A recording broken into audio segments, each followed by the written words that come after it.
Welcome to episode, I believe it is 5, to give you a sense of how much planning we're doing. Episode 5 of the 7 Minutes podcast. I am your host, Gordon Shumway. I am your co-host, not Gordon Shumway. And I am Angela, your third co-host. And one with a real name. I am Robert, editor-in-chief of Nintendo Joe. I am Zack, not alien life form. All right. So before we get into today's topic, I'm going to follow up on something we started last week and talk about what we have been playing since we last recorded. Robert, why don't you start us off? All right. So last time, what was I playing last time? What were you playing? I've clearly moved on from it because I can't remember what I was playing last time. But, it was Mario 3D World. You were raving about 3D World. It's very good. Yeah. So that's done with. Bowser's Fury is fun. It's not as good as 3D World. So I guess I'm kind of transitioning into something new to play. I swear I'm playing something on my Switch that I'm in the middle of playing Crash 4 on my Switch. I have Crash 4 on my PS4 as well, and I've played it on there. I have no problem with the port of Crash 4 on Switch. It runs at 30 frames per second. Zack has very strong opinions about frames per second and screen resolution.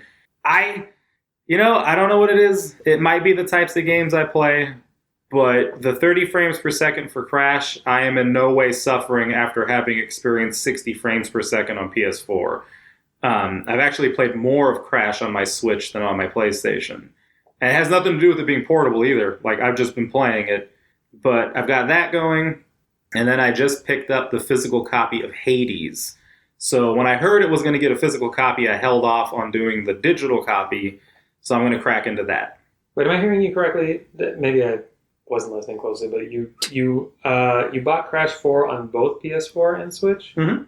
Why? Technically, Crash 4 was a gift on PS4. Okay. And I buy every version of every game on every console. So for instance, in my PS3 collection, if it was on Wii and it was on PS3 and it was on Xbox 360, I own all 3 versions. Such is the nature of a collector. So you must do a little fist bump when games are announced as exclusives, because it means you only have to buy 1/3 as many copies. I actually find it rather disappointing. I like seeing the differences across platforms. Angie, what have you been playing? Continuing on with Days Gone, really nothing exciting to report there. I mean, I think I'm making this game sound worse than it is, because it's not a bad game. It's just, it has some flaws. But I've been playing a little bit of that. And then I was playing a lot of Mario 35, and I think I'm probably subconsciously trying to get in as much of that as I can before it's gone forever, which is really lame. And Mario no longer exists as of the end of this month. Well, not to deviate too much, but I'm actually interested to see if, come the end of the month, they finally acknowledge Zelda's 35th, and if we finally start seeing the year of Zelda start. So I think that's it. I play Animal Crossing every day, get in my daily chores on the island. So I've been playing that, but otherwise, yeah. I was playing Okami. On the PS4. I had downloaded that a while ago, never finished it, and then picked it up again in the last week. So. And I've also been playing a bit of Okami. Picked that up on Switch. Talk more about that in a bit. But I've also played a bit more of Final Fantasy VI Brave New World, although I've kind of let that rest. It's the kind of game that I really like, but it's a little bit on the taxing side in terms of prepping for battles in the game. Just, there's more struggle involved, and sometimes I'm not in the mood to keep going with that. But the main thing I played has been Cyber Shadow, which came out, I want to say, end of January. I think that's when. Anyhow, earlier this year. Classic Ninja Gaiden or Shadow of the Ninja style NES ninja action kind of game. And I really liked it. It was a fairly quick play. It took 7 or 8 hours. I dipped back in to play a little more. But it is very much it's not that it has no new ideas, because it does, but it is very much, like, at its heart, faithful to, and made by someone who was clearly a really big fan of NES ninja action style games. And by the time you hear this podcast, Zach's review of the game will be live on nintendojo.com. Nice. Generally positive, I would say. So that's what we've been up to for the past week. Mm-hmm. Mm-hmm. Now, I believe the focus of our show this time is going to be on Okami. Mm-hmm. Yep. I have a feeling that means we'll also end up being sucked into talking about other Clover games in general, but Okami is the focus. I would have assumed. Well, there would have been that risk. There's also the risk of, like, dragging it towards Zelda. At least the Zelda game where you play as a wolf, which came out not that long after, I think. I actually think that when I hear games compared to Zelda, I'm not sure if I've ever played anything that I legitimately am like, yeah, that's like Zelda. Like, it's always, I don't know, like vaguely, like Darksiders. I love Darksiders. I don't think of it as Zelda, even though I guess you could make the argument it's similar. It's just, it's not Zelda to me. How far did you get in Darksiders? Because those dungeons are, like, straight up Zelda dungeons. It might be the combat. It just doesn't give me the same feel. Zelda has this feel, and it's like, it doesn't matter if you're pushing blocks and opening chests. It just, I don't think Zelda, when I play a lot of the games people say, it's like Zelda. Like Star Fox Adventures gets compared to Zelda a little bit. And then more to the point, Okami, I don't feel that with Okami either. I mean, neither. Between the brush mechanic and just the way that Amaterasu moves and the look of it, the whole thing, it just doesn't make me think of Zelda. You can't see similarities? Possibly similarities, but it just kind of ends there at similarities for me. Yeah, there's, like puzzle solving when you're in dungeons, if that's what you want to call them, or different areas. You can find treasure, and it's like some of the storytelling, like, mechanisms are similar, but I do not feel Zelda when I play Okami. So I know you're both big Zelda fans. Part of this is that there's an itch that Zelda scratches that this doesn't scratch for you. What do you think that, like, when Okami came out? Well, sorry, I don't even know that it's about not scratching an itch. It's just I don't feel like it's super, similar to. But, like, when Okami came out, it like, obviously this was the common refrain, right? Mm-hmm. It's like finally a good Zelda game that's not a Zelda game, right? Or, like, it was explicitly called out in reviews by people that liked the game, probably by people that didn't like the game too, but, like, people were making this comparison to Zelda. Do you guys think they were off base? Or do you think they just had maybe different priorities, or what? I'm going to give my unpopular opinion here, which is I think that reviewers latch on to certain phrases, and that just kind of is like, oh, he said it, so I'm going to say it now. Yep. Oh, this is it makes you feel like Batman of Okami? Like, every review of, like, Arkham Asylum was like, this game really makes you feel like Batman. And you could find, like, supercuts of reviewers talking about Arkham Asylum where every single one of them was like, really makes you feel like Batman. Well, it also makes me think of, and I can't remember which year of E3 it was, but there was an E3 where, like, one person said that Ubisoft won E3 this year. And then everybody started saying it. And I'm like, one person said it, and now even my cousin's typing Ubisoft won E3 this year. I'm like, everybody, it's like it becomes this echo chamber.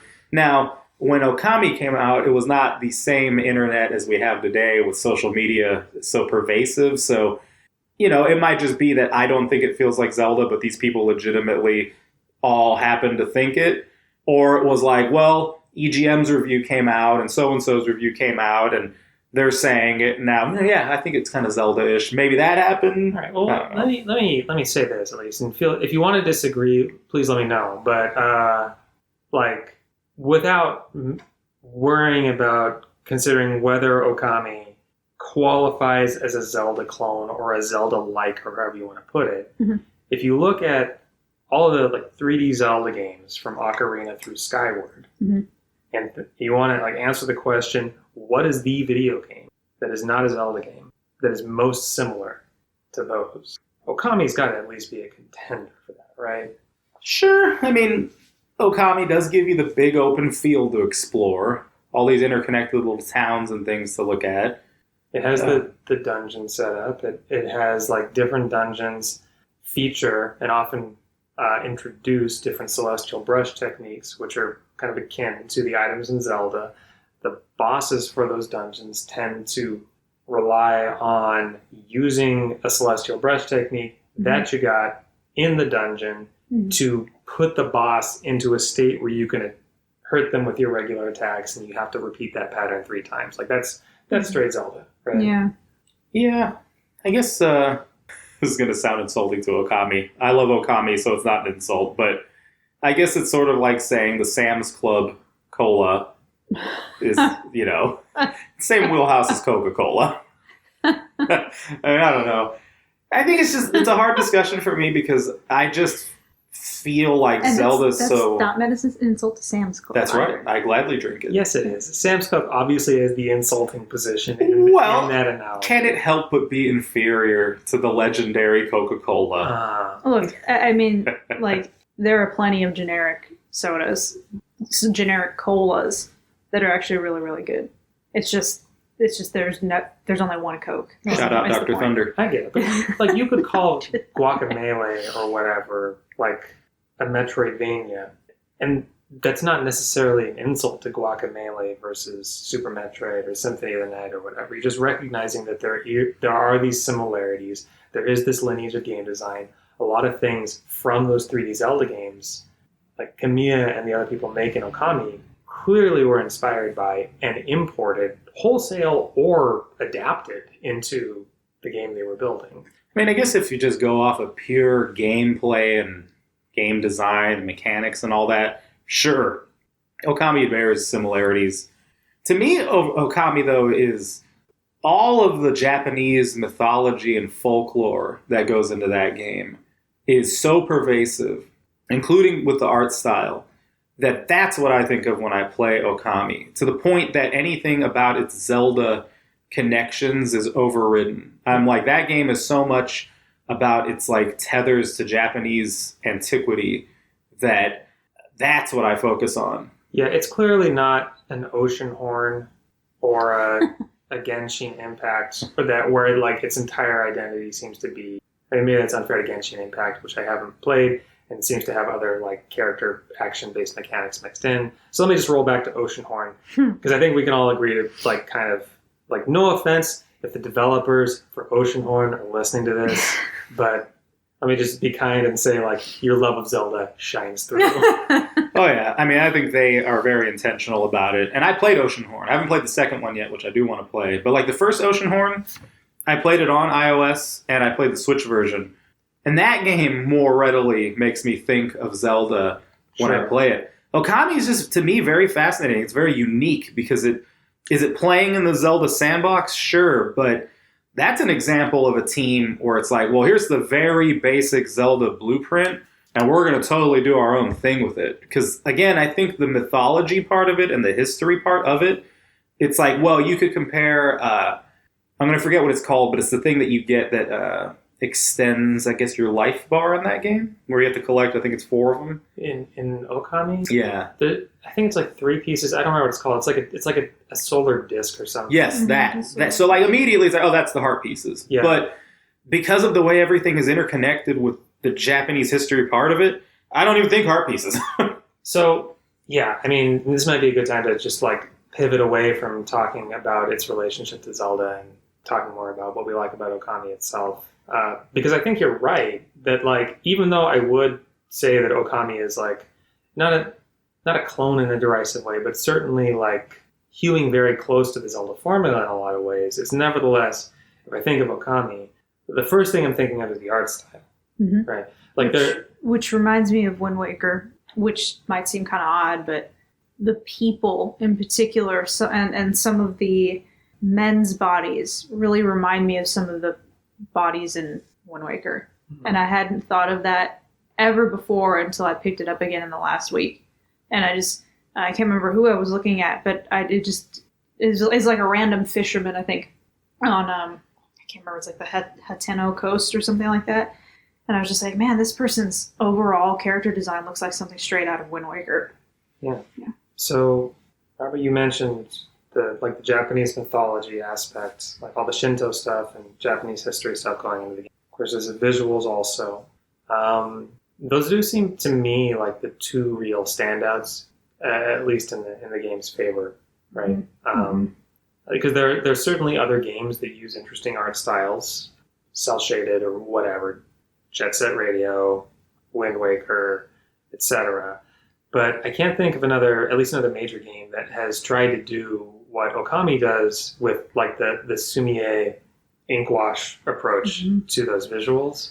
And I also can't think of another game. I can think of other games that use parts of Japanese mythology that I actually recognized and thought back to when I played Okami. Like in Dragon Warrior 3, you fight Orochi and get like a sword for defeating Orochi, and like it's a whole subplot with like Orochi like eating maize in some Japanese village, and like obviously I could see that reflected in Okami even without knowing the mythology proper. But Okami, I can't think of a game that compared to Okami goes all in on Japanese mythology like that. What I think is fascinating about Okami is that it's made by Japanese people, and so there's this.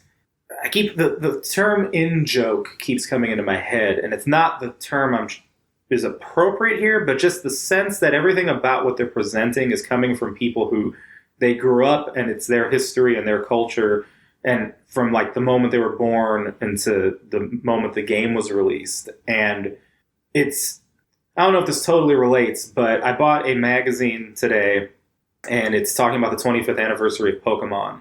And in the magazine, it was talking about the character design of Jinx. And it was saying how she became controversial because specifically with American players and the American audience, people were saying it looked like blackface and it looked like this. And then at the end of the article, it kind of offhandedly conveys the Japanese sources of inspiration for her design. Now, I think it's not like confirmed that these are what inspired the designers, but it's like, this is a game made in Japan. Their influences are very likely going to be what's around them versus thinking, well, what are people in America going to think when they see it? And in that way, like, so to be quick with that, I just kind of thought it's probably what the Japanese designers were influenced by in their country versus whatever we're seeing in it ourselves. So looking at Okami, I think it's fascinating because it's their interpretation of their own thing. And when I play Okami, I can't help, and I don't feel it like this in a bad way, but I enjoy the fact that I'm playing this and I know I'm an outsider, that I'm not Japanese.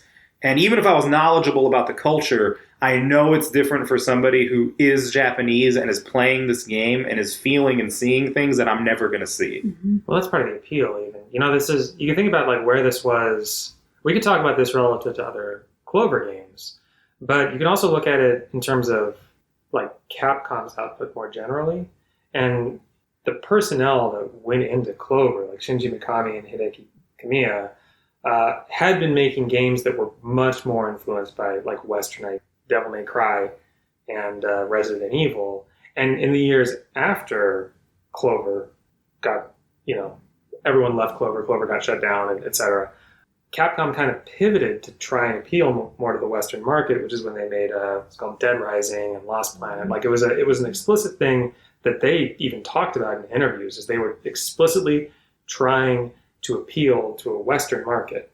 And that might have to do with the underperformance of games like Viewtiful Joe, which was like riffing on like Sentai Power Rangers type stuff that was popular over there, and Okami, which is like the most Japanese game. And both of them underperformed. Okami's retained some value for Capcom in terms of being popular enough for re-releases, but Viewtiful Joe and God Hand both more or less dropped off the face of the earth. Yeah, they haven't even bothered to re-release Viewtiful Joe. And of all that stuff, I feel like that, especially on like a Nintendo console, they could probably do a good remaster of both of the platformers. I mean, if they want to do the fighting game too, I wouldn't complain. But the one of those three games that has sustained that popularity is the one that is the most emphatically and unapologetically Japanese. Well, it's ironic you mentioned that because this had happened during the last podcast we recorded, and I don't think we really talked about it, but Sony, I think, has consolidated all of its offices into the U.S., and they no longer have a Japanese office or something like Not that? exactly, but there was Or specifically PlayStation, I should say. Japan Studio. Yes. Still exists in some capacity, but they're like kind of shutting down most of the in-house development of games there. There's more that Japan Studio does in terms of I think partnering with other developers to do stuff, and that's still. So when I heard about that story, I just remember thinking that is such a damn shame because, I mean, for one thing, if you look at when Clover made its debut and those games were coming out, it's possible it might have just been the right thing at the wrong time. Because if you look at anime now, the anime that is becoming popular here and is getting localized, and the manga as well, some of that stuff is super Japan-centric. And probably 10, 15 years ago, you might never have even seen it come to America. But the proliferation of the internet, and especially fan translations, and the way that has grown, I think that what these publishers are seeing now is, man, 20 years ago, you could never market this in America. And now it's you can sell it. And I kind of wonder if the video game industry is not realizing that there's more value to what they produce that's unique to them, that there's an audience here for it. I mean, if you look at the way Switch is now not region locked, and you can just go make a Japanese Nintendo account and download whatever you want onto your Switch, that to me is kind of a testament to the fact that I think some of these companies know, hey, we might not be willing to localize it yet or invest in the money to localize it, but there's this crowd that'll play it. And with Sony saying, oh, we're going to focus on this global audience, it's you lose so much flavor when you're just focusing on this quote unquote kind of universal appeal. And Okami is the exact opposite of it. It's there's all sorts of references in there that I'm I don't even get it. Well, I mean... And I don't care. I enjoy it because I don't get it. Exactly. That's kind of what I was going to say, was that Sony just seems to be missing the plot here. It's fine to have, the Last of Us and the Days Gone and the Gods of War and all that, the Horizon Zero Dawns, but people also want something different and they want something unique. And Okami may not have sold very well at the time, but I think, to Robert's point, it may have just been the right thing at the wrong time. Ghost of Tsushima might have been made by a Western dev, and it was, right? Yeah, but a lot of the subject matter in Ghost of Tsushima is stuff that may not have been as appealing however many years ago. I mean, at its core is this question of, Bushido and honor, versus kind of more ninja-like stealth killings, and how do these two fighting styles and lifestyles clash, and to an American audience, I'm sure to some Americans there is a lot there that still may not be as appealing. These values that are very inherent to old Japanese ways of life, but it's still interesting and it's still fascinating. And that game got such high praise, and it's because it's interesting. It's interesting exploring these different facets of a culture that is different from yours, even if, in the case of Okami, it can get a little weird, it can get a little zany. And like Robert said, there are some references that you may not understand if you didn't grow up in Japan. And I do think that's part of the appeal. There's in the middle of Okami, in the Seion, the capital. Yeah, Seion City. Do you remember meeting a warrior monk named Benkei? Is he the fisherman? Yeah, he's the fisherman, and he's looking for one particular fish. Yeah. Right. I don't remember what that fish was called, but the fish is essentially a swordfish. Right. That's a reference to an actual historical warrior monk who got into a series of duels and was collecting sword. I think this guy might be the origin of Gilgamesh in the Final Fantasy series. He's this guy who was just carrying around a truckload of weapons. He would get in duels with people. He won 999 duels in a row and was trying to get his 1,000th. before he was finally defeated. Mm-hmm. But so like they put him in Okami. They don't necessarily explain all of like who the historical Benkei was, but they give him this like quest with this cutesy reference to he's looking for this fish, but the fish he's looking for is a swordfish because he went around getting in all these duels to collect weapons. Mm-hmm. I think too that what also works in its favor is that there's a lot of characters and moments in Okami that I think clearly are poking fun at some of their past and the history and everything. And that's another thing where, I mean, you probably would still have somebody today who would be offended not thinking about the fact this is their history. And it's because it's their history that they can poke fun and play with it. Whereas like now who made Tsushima? Was that Sucker Punch or was that was Sucker Punch? Yeah. So if Sucker Punch was going to make fun of anything, you'd have a bunch of articles complaining that a lack of respect and blah, blah, blah. But again, it's a Japanese game, Japanese focus, and they could do what they want. Now, that doesn't mean maybe somebody's offended in Japan, but the point just being, you don't go for that universal thing that like Sony's aiming for, pie in the sky. You get these, region-centric types of games. It's fun, It's like you get to see a different interpretation that you possibly wouldn't from anyone else. Mm-hmm. Yeah. I mean, this is part of. I'll just make this a brief note because I don't want to go down this on a tangent. But this is like part of what got me into the Dynasty Warriors games. I had a college roommate who got Dynasty Warriors 3, and I was like, "This is awesome." When I was watching him play it, and Dynasty Warriors 3 presents a bunch of stuff that as an American I had no knowledge of, and the game is not even doing a great job of presenting all these things from like an educational point of view. Like the pronunciations of every name in that game were terrible.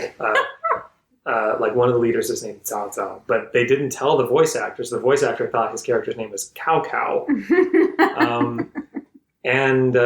But like that game got me interested enough in the source material that I actually ended up like reading this 2,000-page historical novel. And that wouldn't have happened if the game had been made by developers who were developing it for an audience that they knew didn't know the material. Like there's something about like Okami and Dynasty Warriors, etc., that is appealing to an American specifically because they're not made for Americans. Mm-hmm. Well, plus, and I hope I don't strangle this analogy, but what it makes me think of are some of the kind of hypothetical talks that we have now about like tampering with genetics. So it's like, hey, we've mapped the human genome. Theoretically, you could start picking and choosing aspects of your DNA to change or alter. Like, let's say you're having a kid. It's like, well, I want my kid to have this, this, and that, and you can tailor it. But then you get that argument of, well, you reduce genetic variance by screwing with the DNA, then the positive mutations that wouldn't ever happen otherwise don't happen. And that's part of what has kept us alive, right? Mm-hmm. So I think of that kind of like with video games where it's like, so if you remove what makes a particular game from a particular region distinct because it came from that region, and you're only thinking about a quote-unquote global audience, well, then you don't get an Okami. Mm-hmm. Or you get a version of Okami that lacks all of what makes it fun because, well, the Americans have to get this part. Or if we sell it in Brazil, they have to be able to get it. And it's like the more you remove what makes it unique, whether other people get it or not, it doesn't matter. It goes on to inspire people regardless. They might see something in it that isn't even what was meant to be seen. But the fact is that they wouldn't have had that experience if you were saying, well, we can't sell Okami like this, only the Japanese will get it. Oh. I mean, think of the Yakuza series. Like, there's a lot going on in that series that you only... Example, yeah. Yeah, like I worry that Sony in their losing the plot here is also risking creating some homogeneity in thought and game design in eliminating these quirky, different, interesting games like Okami or like Yakuza. In Sony's case, Japan Studio was responsible for like Gravity Rush, Loco Roco, Parappa the Rapper, Shadow of the Colossus. Like, Did they do Patapon? I think they also did Patapon. I think Patapon won some Game of the Year award from IGN back in the day, because I saw a copy of Patapon 3 at a Half Price Books, and it was advertising itself saying the sequel to the Game of the Year. I don't know if it was the Game of the Year or if it was like the portable Game of the Year, but like you don't get that game with Sony shutting down its Japanese studios. This is a pretty varied group of games, right? Yeah. I'm sorry, you were in the middle of something. I was trying to it's throw out some okay. examples. But I just also want to point out, we learn from each other. American devs have learned from Japanese devs, and Japanese devs have learned from American devs, and other devs from around the world.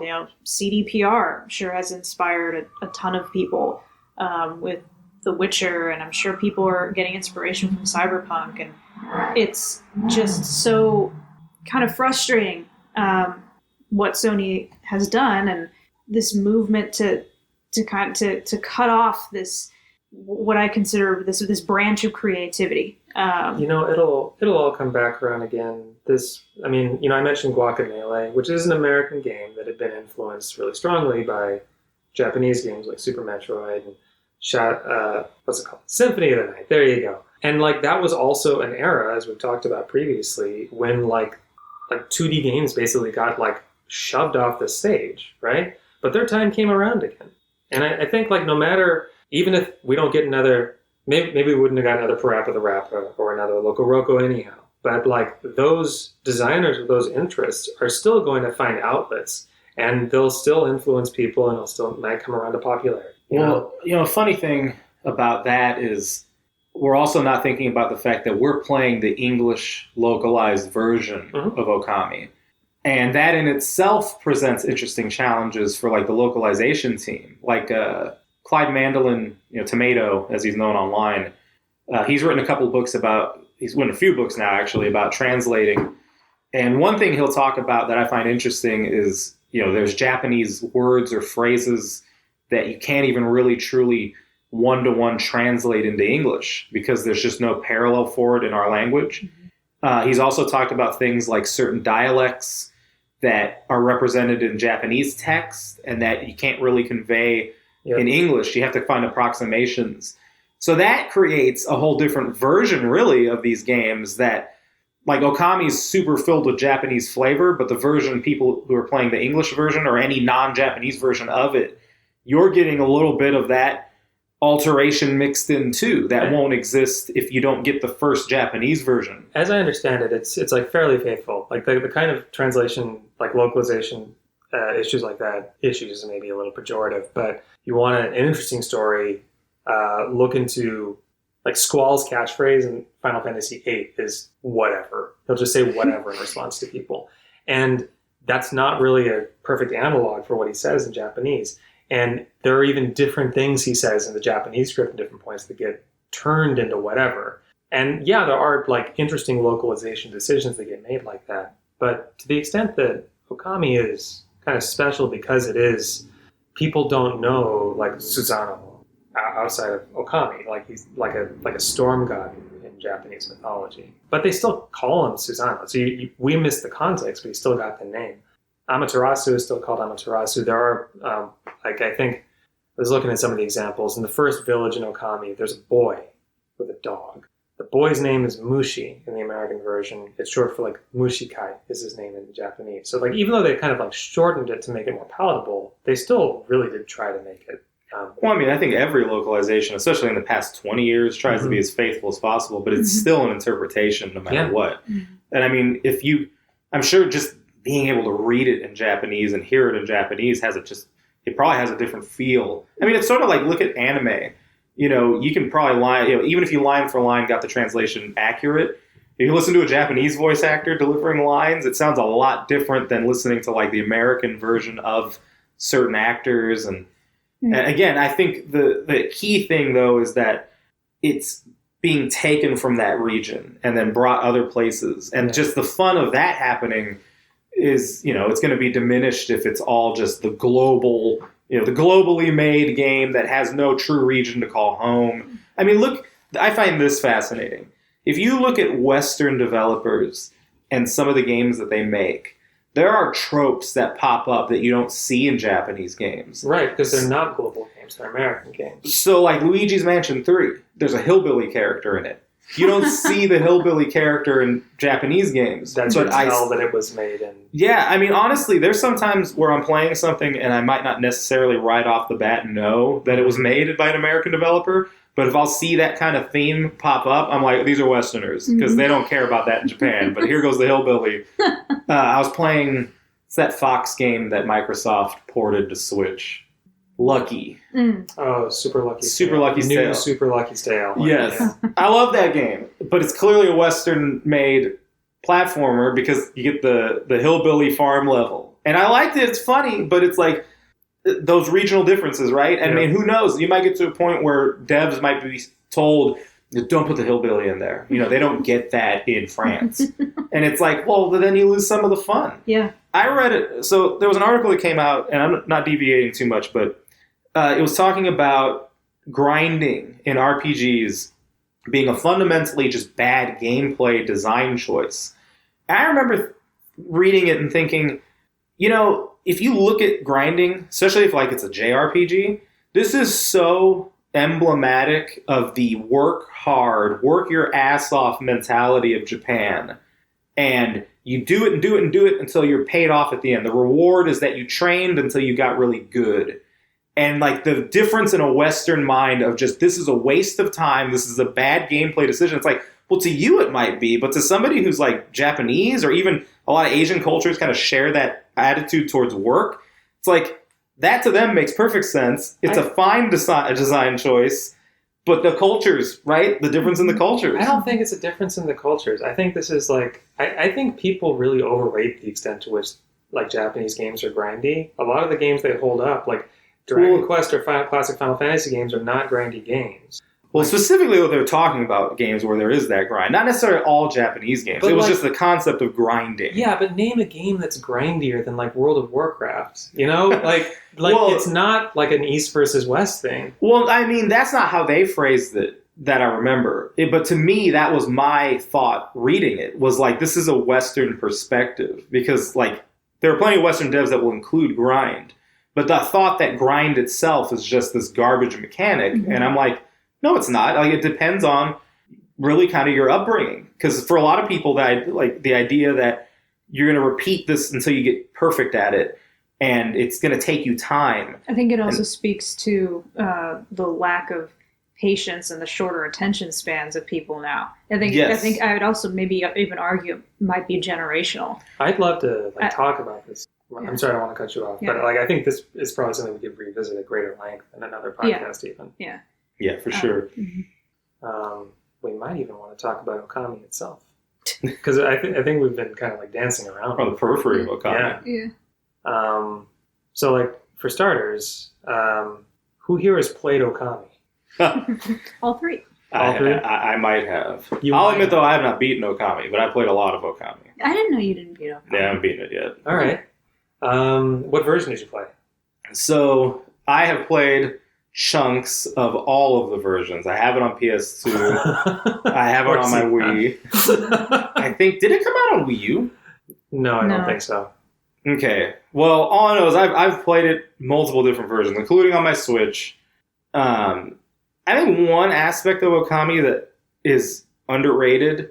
So, like, we talk a lot about how in video games it's always the white male protagonist, and that's, you know, the current target to beat up on. But I get a little frustrated because I've played so many different games across my life, and I look at, like, Okami, and I'm like, okay, granted, is she a human? No. But Amaterasu's female. That's a female dog that you're playing as. And I think that is just kind of an interesting aspect of the game to take into mind. You're this female god. And is it focused on necessarily? No. But it's like we have these kind of diverse protagonists that exist in games, but they are so often just kind of ignored or pushed back just to focus on what is quote-unquote lacking. Mm-hmm. But like I thought it was kind of cool that you're playing this game and you're this female wolf. Mm-hmm. It's certainly, from the protagonist's perspective, it's very unique. I spent a whole summer, or the majority of a summer, playing it on the Wii. That is, I just mentioned earlier that I was playing it on the PS4, but played it all the way through on the Wii. That control scheme is made for the Wii.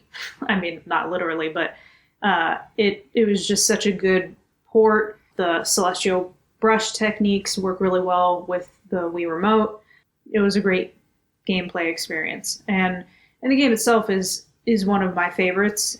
Going back and playing it recently, there are a couple of things in retrospect that I don't care for, and I don't know if either of you experienced this, but I thought that the camera can be very frustrating in that game. Even if you're the type of person who would prefer to invert the X and Y axes, I still feel like the camera will get stuck at odd points, or even when you have control over it, it's not totally like butter smooth. It can get kind of wonky at times. It's not the most horrible camera, but that I've ever experienced in a game, but it can have its moments where it's kind of bad. Yeah, Robert, I don't know how long it's been since you've played the game, but I will, from my perspective, echo some criticism of the camera. Mm-hmm.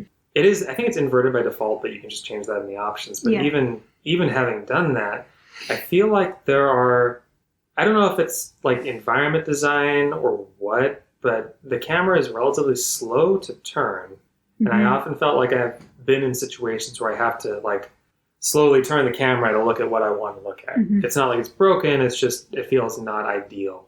Yeah. In fact, I found this kind of a hack. This is, I don't know what the button mapping is going to be, but like one of the buttons toggles like a zoom in or zoom out of the camera, one of the shoulder buttons. And if you hold it, it goes into first person, and then you like let go again, and that recenters it behind Amaterasu. So like that's a way to like avoid the slow pan around. But the fact that like going into first person mode and then out of first person mode is my solution just goes to show that it's maybe not ideal. Yeah. So the last time I played it was here in your apartment last week.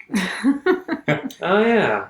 But yeah, I agree. The camera can be a little wonky. To me, this is a legacy of Capcom's kind of laziness, because if you've played Resident Evil 4 now across all these different systems, I played Resident Evil 4 on my Switch when it came out, and all I could think is really, these cutscenes with Ada still look like ass?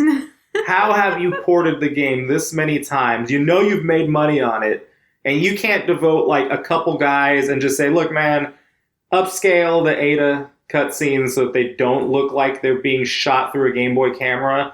Like, and so the same thing you can maybe argue with Okami, where I it's love like, that your priority is make Ada hotter. Like, it's like we can did only I afford. say that? We can only afford like a couple weeks worth of man hours. Yeah, I Anyway. didn't get that from what he was saying at all. False accusation. It's almost like you have a similar complaint, but that's your focus. Just why Ada specifically? Well, I'm trying to think right now. Those scenes are particularly bad in terms of the graininess. The rest of RE4, I'm trying to remember. I don't think RE4 does have some pre-rendered scenes, but regardless, the Ada stuff is bad. And with Okami, it's the same thing. So you've re-released this game how many times, and you can't maybe like rework the camera? I mean, look at 3D World. When you get to Bowser's Fury, the camera system in Bowser's Fury is technically different than what's in 3D World. 3D World lets you kind of clock it in very specific, left, right, diagonals. But when you get into Bowser's Fury, it's a freewheeling, move-it-anywhere camera. So if Nintendo could do that for a side game, basically, you can't tell me that Capcom can't sit down and say, okay, the camera in Okami could be a little better. Let's fix it for the 12th re-release. When it comes to PS5, because you know it will, let's hope it has a better camera. Would you... I don't know. I feel like... Obviously, it's a different kind of project. Nintendo... Okay, Okami on the Switch was $20. I got it for 10 because it was 50% off on the eShop, but Okami was $20. How much was 3D World? It was a $60 product, right? Yeah, so, but Nintendo is making changes. We've played it 2 times versus how many times has Okami been ported? Nintendo is making changes to the game in order to justify making it a $60 game. Capcom is in a position of let's make money off this existing IP let's just port it to the new system. I don't think it's fair to compare those. It doesn't mean you can't want there to be more put into the port effort. Some fresh, like, you know how they do all the recruiting drives in Japan? Like, they'll post on their social media, like, you know, fresh graduates coming, blah, blah. That kid who shows up and you're paying minimum wage in Japan, have him fix the camera. I don't think it's a fair comparison. Like, if Capcom was doing, like, here's Okami, but now it's $60 because we think we're Nintendo. Oh, you know what, Capcom? If you fix the camera and charge me $60, I will write something scathing on Nintendo, Joe. Don't try to rip me off. Capcom, he'll also buy it. Okay, I will buy it. So the first time I played Okami was on the PS2 when it came out. I remember being fairly excited for it, and it was not my favorite of the Clover games, but I did enjoy it. I didn't think I was ever going to replay it, honestly, because it is a very long game, and it's kind of, I don't mean this in strictly a pejorative way, but it's kind of a boring game. Like, it's a beautiful game. I love the look. It's a pleasant game, but it's more like a Dragon Quest game where it's like a perfect game for when you're sick and you have the flu and you don't quite have the energy for something hard or more taxing. You just want something to like bathe in the pleasant experience of a game. But it's a very long game also. So like between those things, it's something that I've never really felt like I was going to be in the mood for again. And it was actually the idea of doing this podcast that led me to pick it up, to like revisit it. And honestly, my opinions of the game have not changed that much. I think that the Switch version is the version I'd recommend to anyone who's considering playing the game at this point. Because especially if you play it in handheld, you can use touchscreen controls to do the celestial brushstrokes, which is way more intuitive than I think any, like in terms of accuracy, it's a great option. And Angie, I was actually interested because I wasn't looking into the like version differences between these different versions until after I talked to you at length about your experience with the Wii version. And apparently the Wii version, brushstroke controls, is actually considered the worst version of the game, like in terms of accuracy or reliability of those things. But you definitely didn't experience that, right? No, I didn't have any problems with it. I thought that it felt good. I don't know. Maybe other people just had their Wii set up weirdly. Maybe their sensor bar wasn't in a good place. No, I've been being a bit of a smart ass. But no, I mean, granted, this was a long time ago. This was, I think, the summer before my senior year of high school. So that would have been 2008, I think, because I graduated in 2009.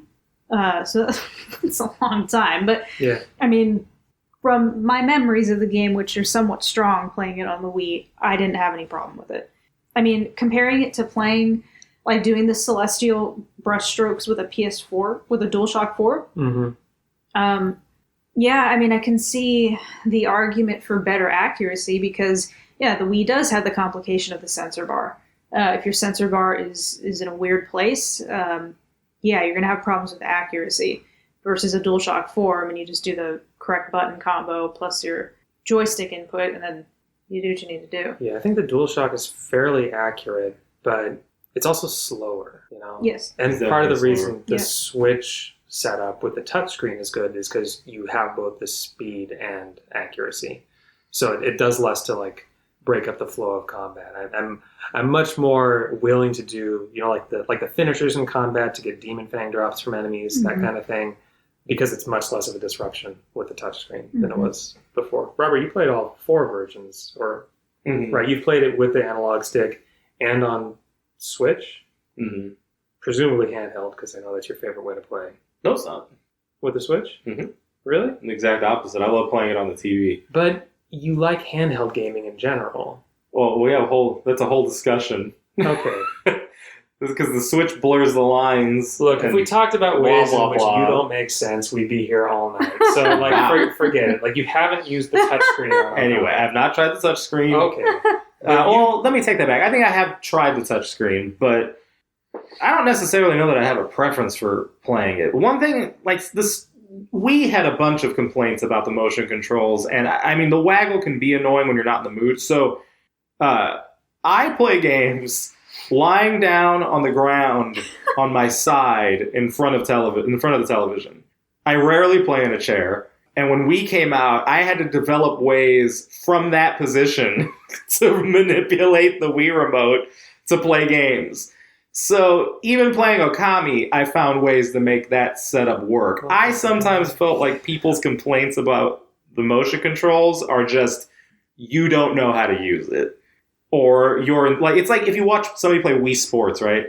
And they're like insisting on certain physical movements because it makes them think of the real way that they do it.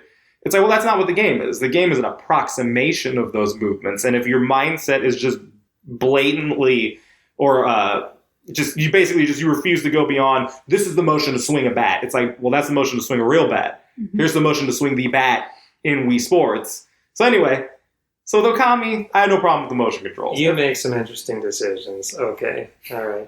I'll tell you one thing I really like that I think that Okami does really well is there are a number of creepy kind of horror-inspired moments in the game. And I think that game does it very well. Like, some of the things are unsettling.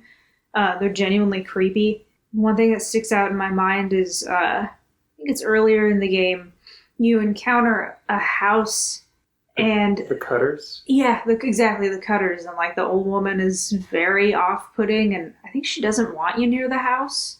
And you have to, like... Mm-hmm. Something involving, I think, having to, like, drop in through, like, a hole in the roof in the middle of the night. You need to break a hole in the roof and then drag them into the moonlight that comes through the hole to reveal their demon form. Yes. All of that is really creepy. The ghost ship, and I think it's either directly said or implied, one of the two, that the creatures that you're encountering in the ship are like the cursed souls of the people that died on the ship. Like, I think the hermit crabs then eventually combine into a shark. I think, like, there are a couple that died on the ship, and the weirdo, like, giant green hand that constantly tries to hurt you is another person that was on the ship. It's something like that. Those creepy dolls that are just standing around, and you can cut the head off, but then the head reattaches, and the creepy, like, spider lady or whatever, which is, of course, another reference to, like, Japanese folklore, and it just does it very well. Yeah, and the horror stuff never seemed like a particularly strong element. It is definitely there, though. Well, I mean, certainly. The game revolves around demonology. Like the ghost story stuff, right? Mm-hmm. Some yokai. And it's interesting the things that you can... Like, as someone who's... I'm sure this is true of all of us. Like, to the extent we know about, like, Japanese ghost stories or yokai or whatever, it's through games, right? It's like, oh, it's that, like, hopping umbrella thing from Mario Land 2. Yeah. Or, like, other games where you've seen, like, the spider lady in it. Mm-hmm. Or, like, there's, like, a couple of wheel enemy designs. Yes. Right? There's, like, the fire wheel and the ice wheel. Mm-hmm. Like, that fire wheel is a boss in ActRaiser. Like, these are just things that come up over and over. Mm-hmm. And it's interesting to see that, like, so many of them in one spot at one time. It's like a super group for Japanese mythology. Yeah. It's one of the aspects of video games that I think isn't appreciated enough, which is people will watch film or read books and they're looking for, pieces of literature or pieces of other, film in each, just like, for lack of a better way, the Easter eggs, or just looking for also just through lines. And games have that too. And games are at a point now that they even have references to other games that are kind of similar to what now happens with literature and modern books and all that. Basically, games don't get enough respect, but that's another argument of its own. You had said something about Okami being kind of boring, and I kind of wonder if that's almost the point. I mean, I think Okami is as much as it's an adventure game and there's action, I think it's also supposed to be a little zen. I mean, one of the things I was looking forward to most when I was playing the Switch version again was being able to rejuvenate the trees. Mm-hmm. Mm-hmm. And like the act of that, the act itself, if you think about it, that whole mechanic, very repetitive. It's you're just over and over. You pause it, you draw the circle, and then the tree is rejuvenated. But in that way, it feels zen to me. Like I'm enjoying that. It's like, all right, I'm just slowly refreshing each tree. Yeah, and then the whole area becomes beautiful. To be honest, that's not even the stuff I was thinking of when I said the game is kind of boring. I'm thinking more of like puzzles that are too simple, or dungeon designs that are too simple, or the combat being really, really easy. Like in this replay, I haven't played the game since 2006. I've gotten past Orochi, so I'm kind of in like the second act of the game now. Haven't died once, haven't felt close to dying once. It's just, the game is a little less engaging for me than it would be if there was a little more threat there, or a little more challenge in those battles. And then the other thing I was thinking of when I called it boring, and again, like, I like the game, so don't take this the wrong way, but there's so much dialogue that is intended to be funny, and none of it is funny. And I know that's a matter of personal taste, but there's so many cutscenes that go on so long, and it's not that none of it is interesting, but like the hit rate, at least for me, is like relatively low to like a Zelda game, where even if I'm like, I wish there was a little less dialogue, like I find the characters in a Zelda game more interesting than like the characters I'm interacting with in Okami. Yeah, I mean, I don't 100% agree with you. I would also note that you're a little biased here just because you don't seem to enjoy games that have a lot of dialogue or require you to like pay attention to story. This game is very story driven, very much. And yeah, I mean, some of the humor is a little slapstick, and then you either like that or you don't. But also, it's a matter of taste, I think. And if I can defend my own honor here, it's not that I dislike dialogue in games. Like, some of my favorite games are like the Final Fantasy games, or Witcher 3, or Yakuza. These are all like fairly text-heavy games. Yeah. It's just like, I do find that there are cases where dialogue or stories that are uninteresting to me get in the way of what I like about a game, which is a little different. And that I will admit to being more sensitive to. I think it just more boils down to, it's just, if the story isn't interesting to you, then you're not interested in going through the story. Mm-hmm. If it interested you, then it wouldn't really matter the amount of the dialogue or whatever. But I don't know, I think, well, kind of to your point about the difficulty of the puzzles and stuff, I think that also maybe is, that's another thing that the mileage varies by user, because I've seen people talk about some games saying how they're super hard. I think it was Donkey Kong Country Returns that was getting that label a lot when it came out. People talk about like the mine levels in Mario Kart and how those are so hard. Granted, I've been playing that game since I was a little boy, but I don't think of those games as super hard. I do think they're challenging, but when people talk about them like these are the most impossible games to play, you said Mario Kart in the middle there. You're still talking about like... I'm sorry, Donkey Kong Country. Yeah. Okay. I meant Mine Kart, not Mario Kart.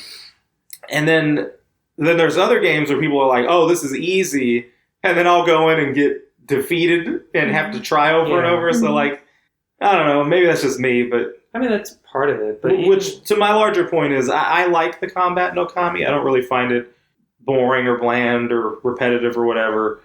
But that's, again, that's me. Yeah. I feel like each enemy type, you learn to fight once, and then it's the same every time, pretty much. And that particular battle plan is not that challenging to execute. I will say, I do think this is intentional, not just because it is very clear the gulf in difficulty between this and some of Kamiya's other games.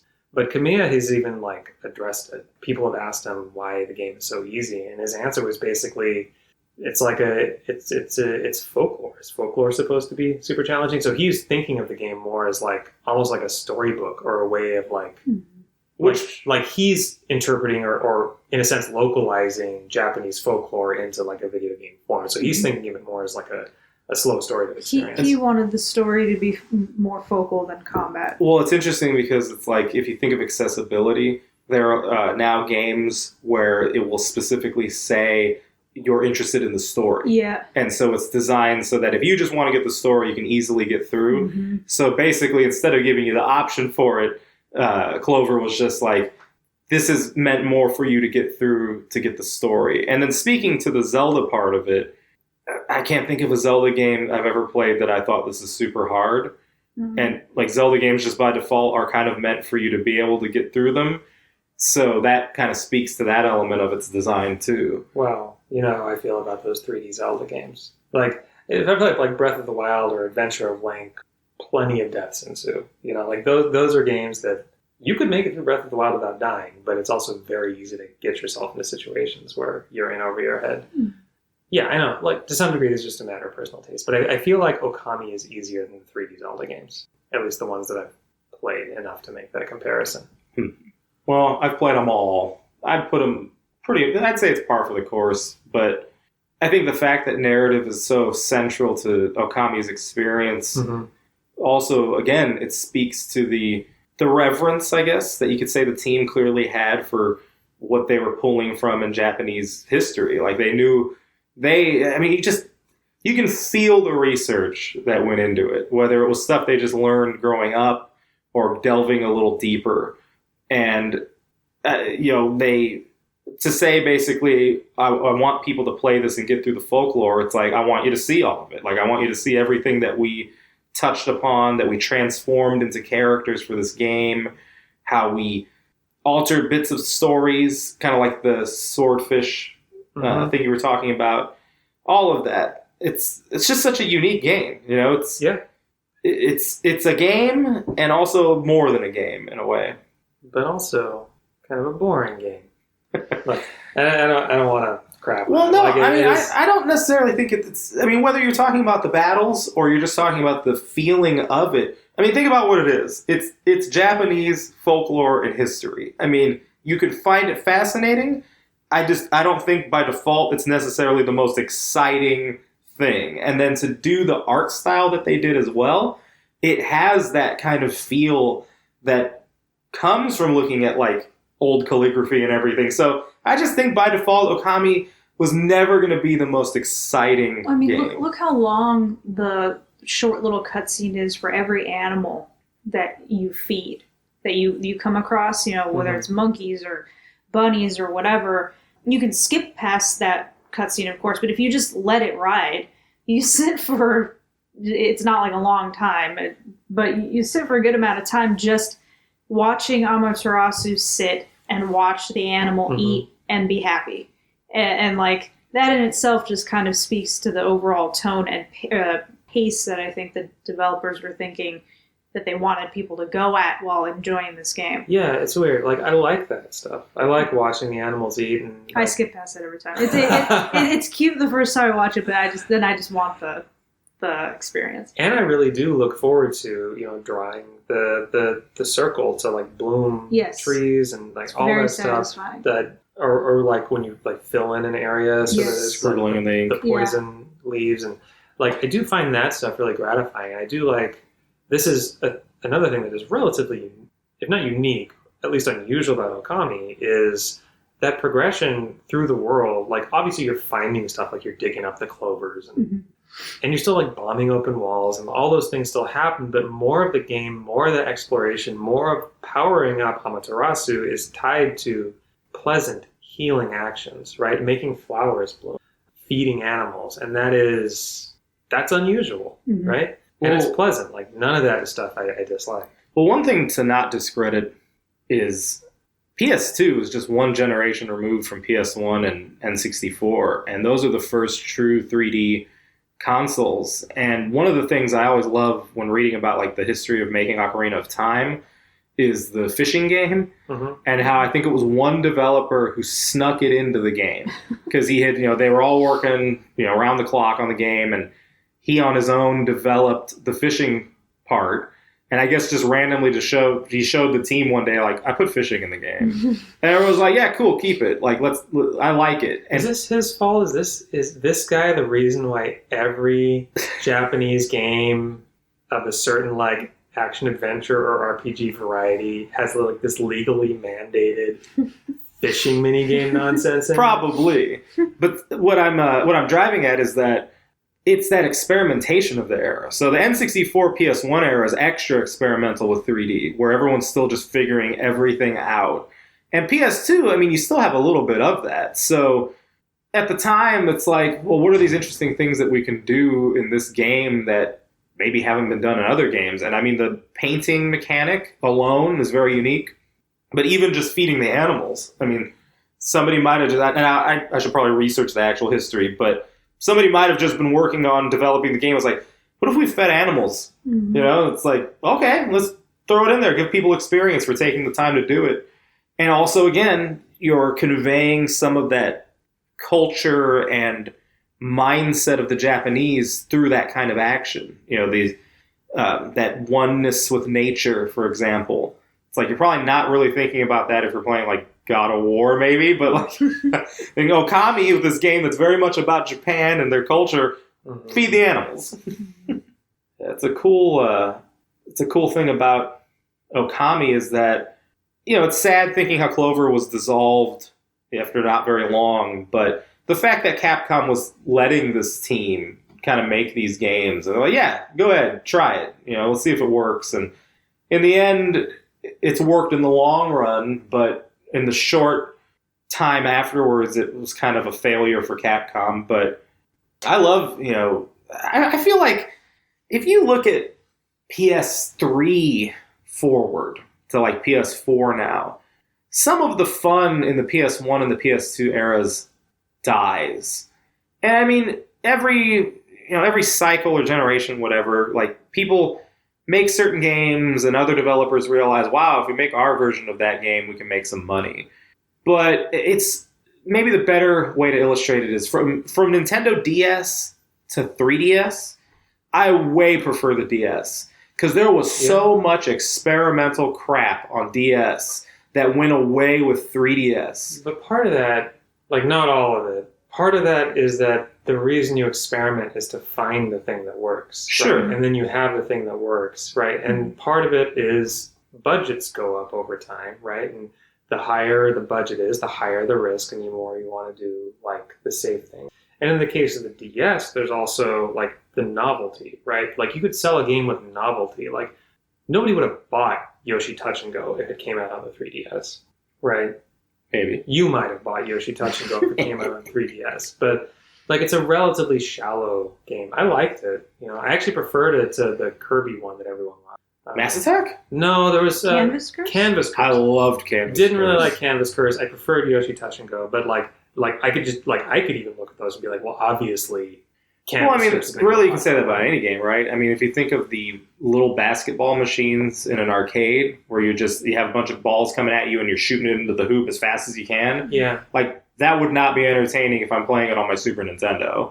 yeah. But like the form factor matters. But in terms of the creative thing I'm talking about, like I don't know, like the advent of mobile has had an impact on our console games. Mhm. Where, I mean, you have DLC, and that springs up like with Call of Duty, especially, where it's like, oh, get these map packs. I remember the outrage over $15 for the map packs for. Maybe it was Modern Warfare 2. People's complaints about the Oblivion horse armor seems so quaint and so innocent in retrospect. Well, it's fascinating because I believe I'm getting this correct. It's the transition from PS3 to 4, and by that I mean just that console generation. People talking about how devs and publishers were becoming more and more reluctant to introduce new IPs. Mm-hmm. And to your point, Zach, It's a risk mitigation. the risk, exactly. Yeah. And it's like, we're going to make this new game, and if nobody wants it, we just made a whole new game that has led nowhere. Mm-hmm. And I feel like it's becoming arguably maybe worse as time goes by in terms of that rut, because look at how now the focus is, how do we make a game that, if we're lucky enough, becomes a service where everybody's paying for these constant little transactions and we just upgrade it. And it's like, if you're just going to endlessly... Now, to be fair, Fortnite's very experimental. They've been cool about introducing new things and whatever. But at the end of the day, we've been playing the same Fortnite over and over, and it gets new seasons. And, like, where's the fun in that? Like, that's the direction we're seeing with so many studios. I mean, Call of Duty will mix it up with new games each year and different stories and whatever. But, like, I feel like So I think I've mentioned this before. I love reading like old game magazines. I was going through an old issue of EGM the other day, And man, there are so many games that came out for PS1. And I'm like, I've never even heard of this game. And it has me curious. Like, I want to try all these different games I keep seeing. But if as you keep moving forward, each system, sure, they're hidden gems, yes, but there's a lot less of them now than 20, 30 years ago. This is why so many people, like, they will turn to indie games because they feel like indie games kind of... Yeah. But I'm sorry, I'm not trying to be super disrespectful. A lot of indie games are just fucking boring. Sorry. But they're that's boring. also... They're not great. And I mean, there are some that are wonderful. And from varying size developers, people that are really small, maybe even like a one-man solo project, to, like AAA indies. Kind of like Supergiant making Hades or whatever. Or like I worked for a video game PR firm for a time, and we service indie video game devs exclusively, and some of the bigger ones we would refer to as AAA indie titles. But so you have this devs of varying sizes pushing out games, and the budget, the size of the team, none of that is going to determine whether or not an indie game is good or not. There are just so many indie games, the bulk of them that they don't click with me, and I don't know what it is. I've given them a fair chance, and there have been some that have been incredible. They're amazing. I think Ruiner would fall under the category of an indie title, made by Rycon Games, and I don't know. Indie games don't work for me, and so because indie games are just something that I do not gravitate towards, and they just don't click. I feel like I am feeling like the greater impact of what I'm feeling is a lack of creativity in the industry right now. Just continued ports and like remakes of stuff, and I don't think those are inherently bad. There are plenty that I like, and when the right remake or port comes along, I'm gonna get it. But and I do. It just feels like there's something lacking right now in the industry. And it's just a lot of greed and a lot of monetization and digital gashapon mechanics, and it's infecting a lot of games. I mean, even Animal Crossing New Horizons I've put in over 1,000 hours in that game, and I can tell you right now that some of those mechanics are even in Animal Crossing. It's frustrating. Like, it's not that there's like no creativity or fewer hidden gems, right? Like, there's indie games as you're talking about, and of course most of them are going to be bad, because most of everything in the world is bad. Mm-hmm. I do feel like if you feel there aren't enough interesting games, like, spend some time on Steam, you'll find them. Mm-hmm. Like, there's a ton of stuff being made. What has changed is they're not all featured in the same way that they were back in the EGM era. Like, there's something cool about having the same venue, EGM, where you would read about, like, Tomb Raider 2, was also where you'd read about all these weird little things that were like not as weird and little maybe as some of the like solo dev experimental work that you'd find on Steam or itch.io or whatever. But like there's a much greater breadth of kinds of experiences that were coming from like what you'd think of as the big publishing houses. Mm-hmm. And that has changed, and that's maybe a little bit lamentable that like there's been a bit of a divorce between the moneyed publisher side of things and the like hobbyist experimental side of things, right? Just like, I think it's probably true of different artistic industries too. Like, you look at, I don't know, the 60s in rock and roll versus the 90s, the 2000s, you do have more of this bifurcation over time of like the underground indie stuff mm-hmm. versus the top popular stuff. This makes me think of when I was working at that PR firm and I went to PAX West, I believe it was 2017.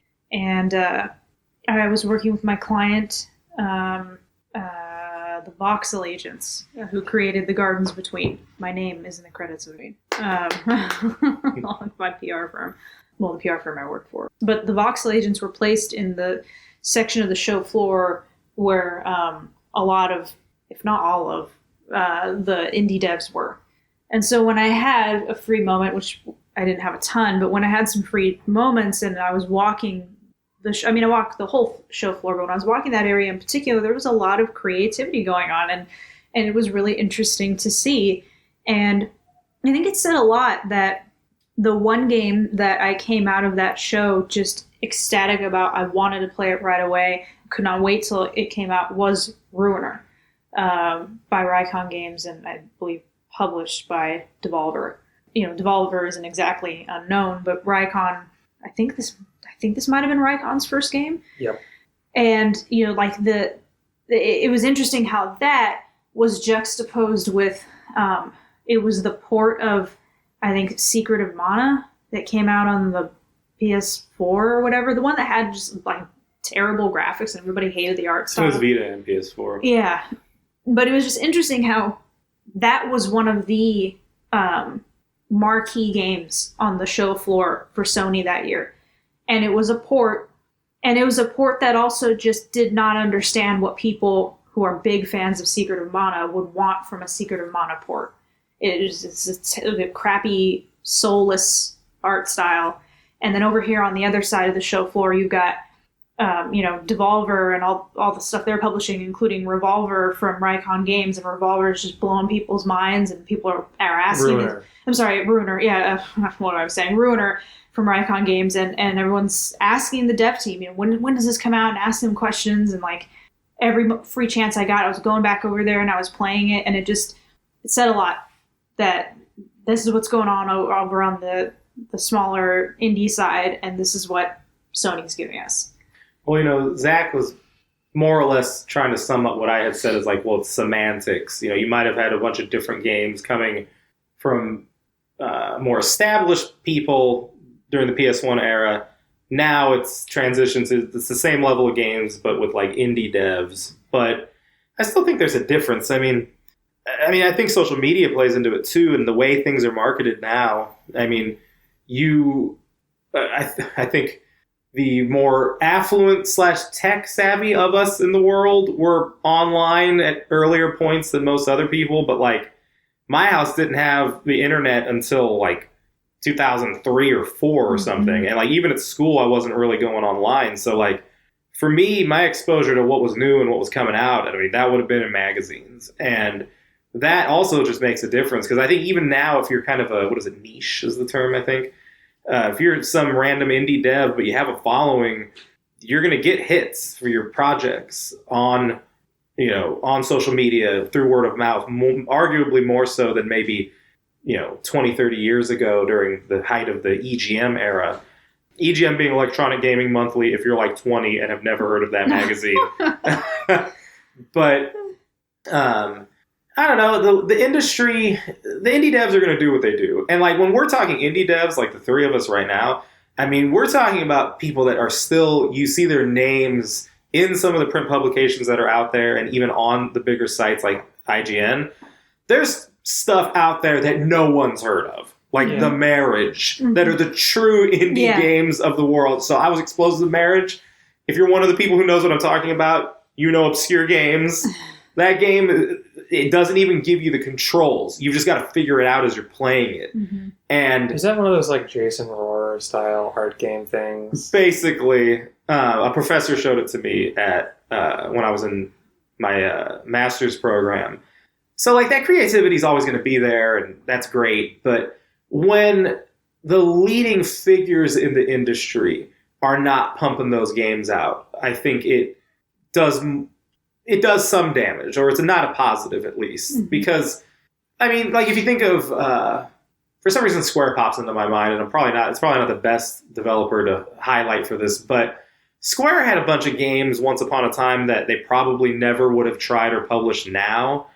And then even like with Nintendo's becoming arguably a little more reliant on doing some of these ports, like particularly with Switch. They're like, hey, we had all these games that didn't sell on Wii U. Let's get them onto Switch. Mm-hmm. And that's cool to make sure people, like, if you didn't play 3D World because you didn't own a Wii U, I'm glad you're playing it now on Switch. Mm-hmm. But my point is that the industry leaders, when they're veering away and leaving it to the indie dev, how much of that stuff is going to languish more, or types of games that won't get more exposure just because the focus is on how do we get the next Fortnite? How do we get the next whatever? Mm-hmm. And that dichotomy the way that has changed, I don't think is the best. I mean, it's cool because, you know, if you're an indie dev and you're going to make whatever the hell you want, you don't have to worry about whether or not, you know, this company that has to market in China is going to say, can't do that because it'll make this group upset. Mm-hmm. You know, that's good. But still, just as a larger gaming populace, I think, I don't know. Yeah, so to sum it up, there are ways in which Okami is like an artifact or a relic of PS2 era game design. Obviously, it's not as simple as like PS2 games are like this, PS3 games are like that, but there are definitely design trends and market forces over time that led to Capcom being willing to take a chance on the Clover guys starting their own like subsidiary within Capcom, and there are market forces that led to that not really working out for that team and forcing them to go their own way and become Platinum eventually. Mm-hmm. I'm glad we have Platinum.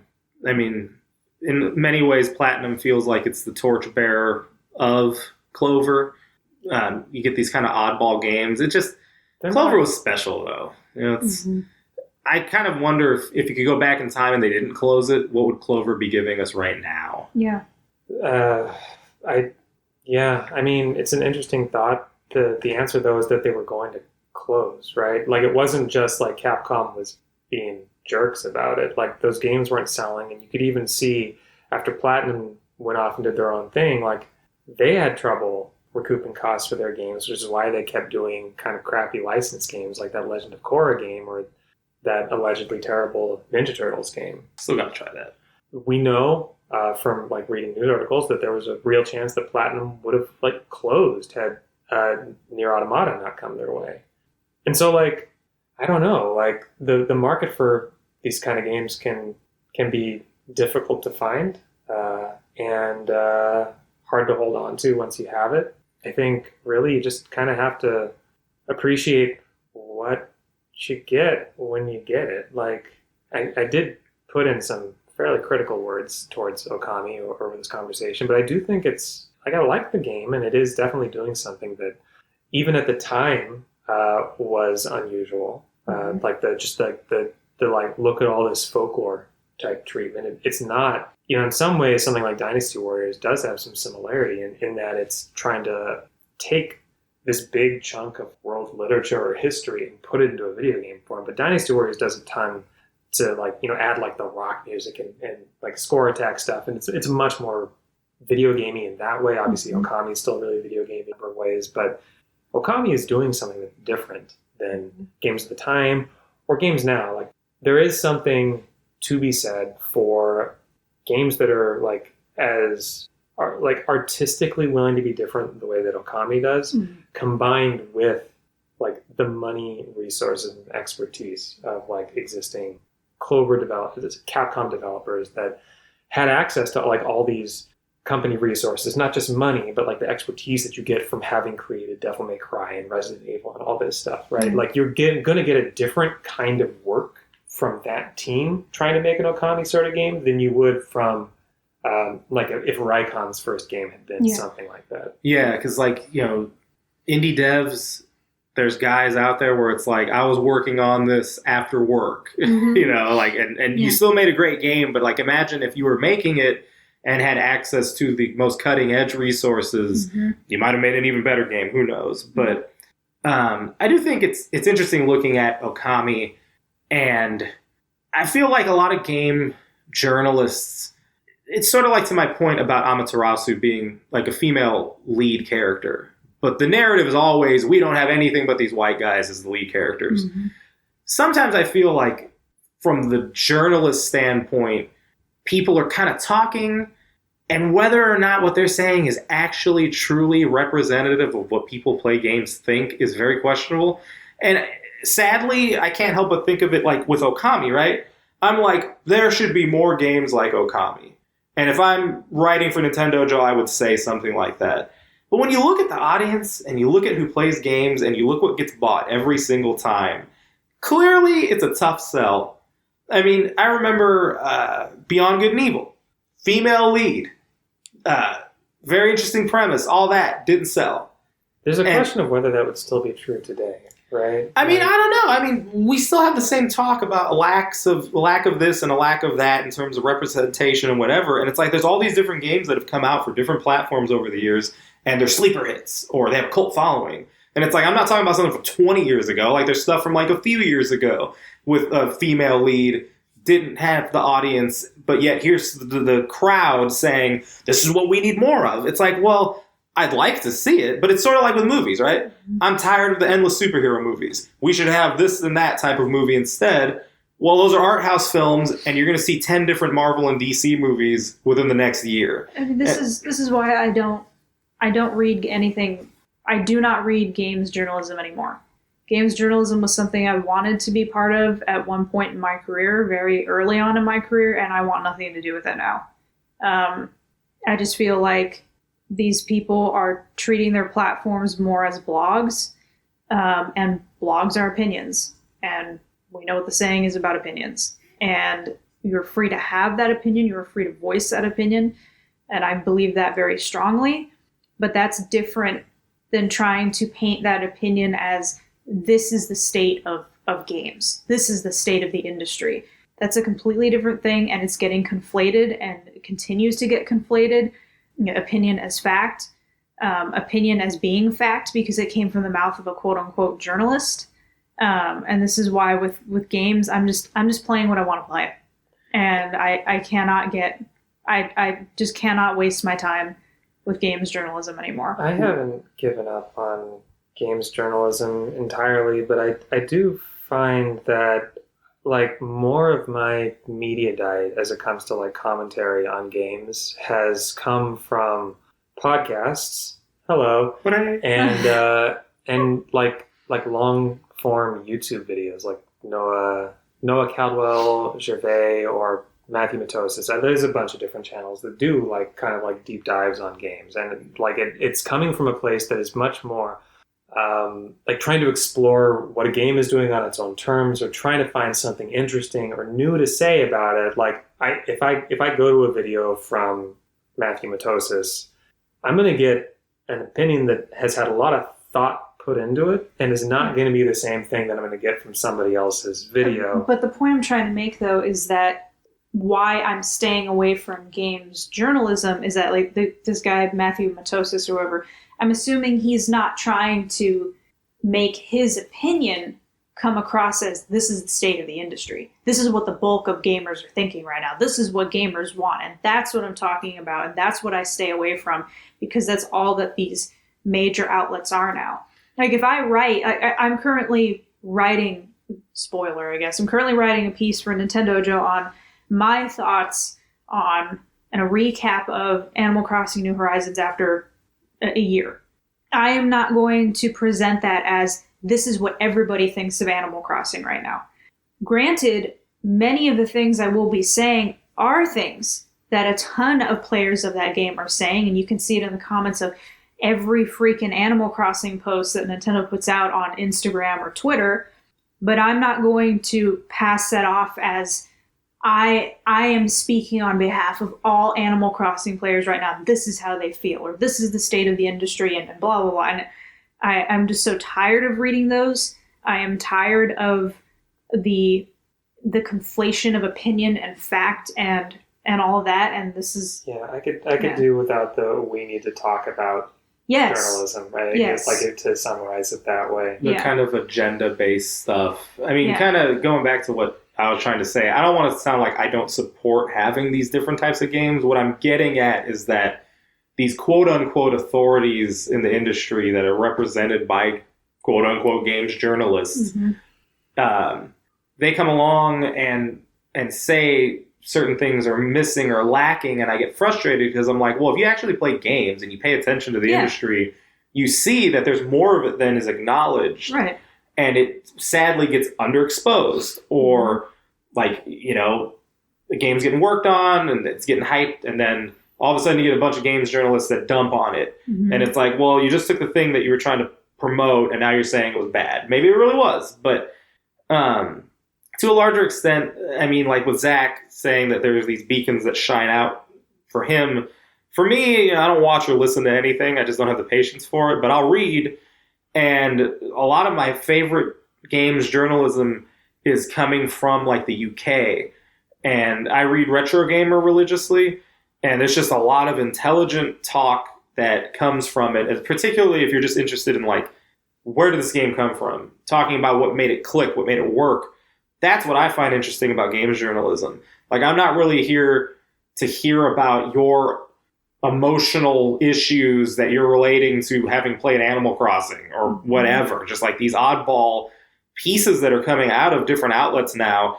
For me, it's like, I'm here to talk games. I'm here to talk about games. And if there's something larger contextually that I can connect them to, or that somebody can say about them, fine. I mean, it's like, that's cool if you can make an actual... So I have this thing where it's like, it's cool to connect dots, but at the end of the day, the dots need to actually form an image, right? So if you go to connect dots, like when you were a kid, you're making an outline of a shape. If you just connect dots and have a big squiggle at the end, that doesn't mean anything to me. And so with games journalism, if it goes beyond, because I've written about games in a context that is removed from just the gameplay, like this is what it means on this level or that level. I feel like if you can do it intelligently and make it make sense, you'll have me as a reader or as a viewer or listener or whatever. And with games journalism now, I feel like that is lacking.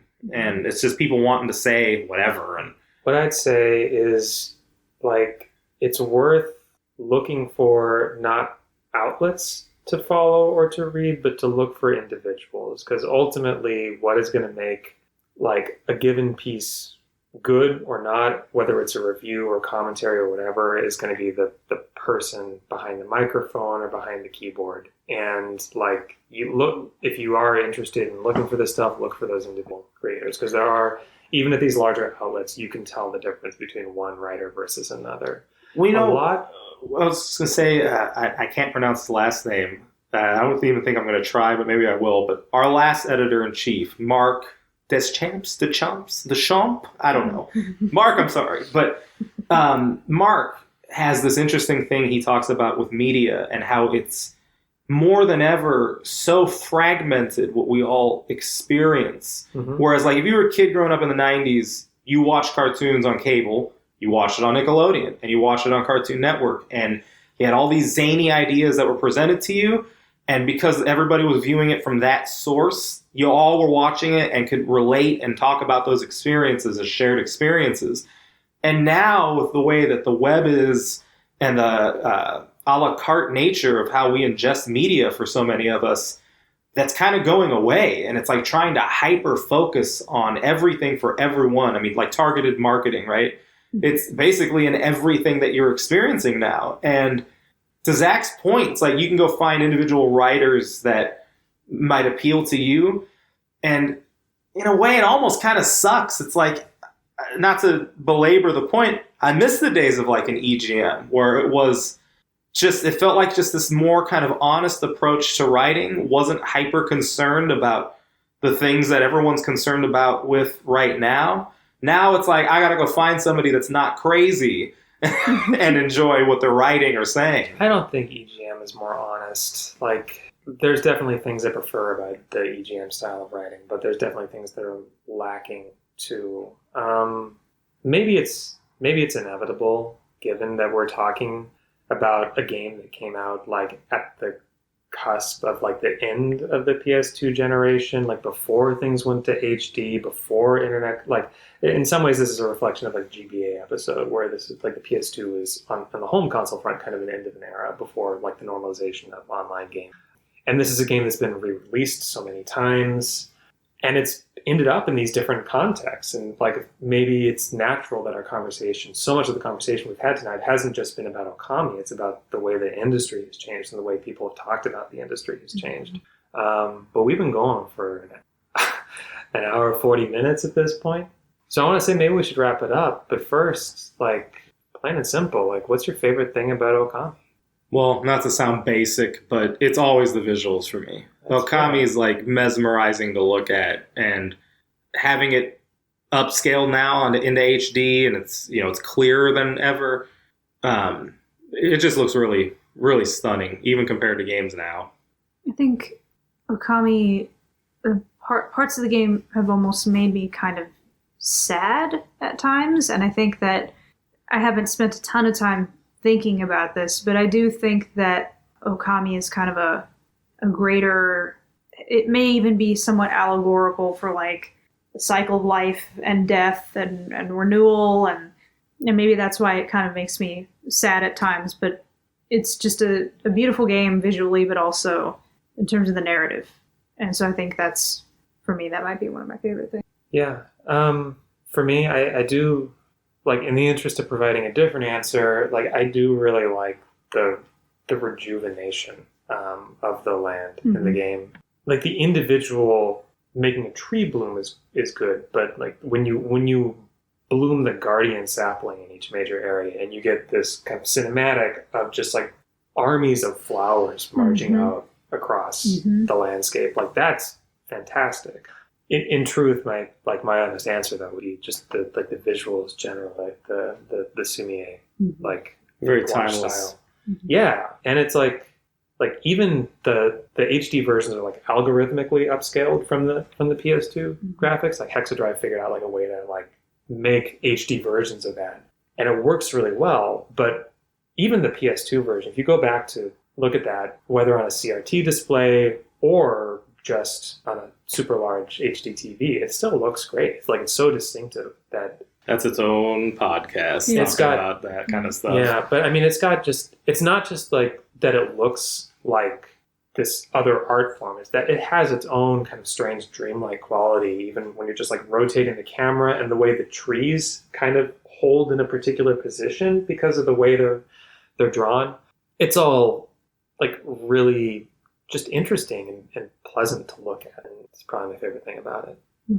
Any last things before we go? I think probably there have been too many last things. Too many last things, I said. So we will sign off. I'll sign us off for this one. I don't think I have yet to do this. So thank you for listening. We will return with another glorious episode of the 7 Minutes Podcast next time.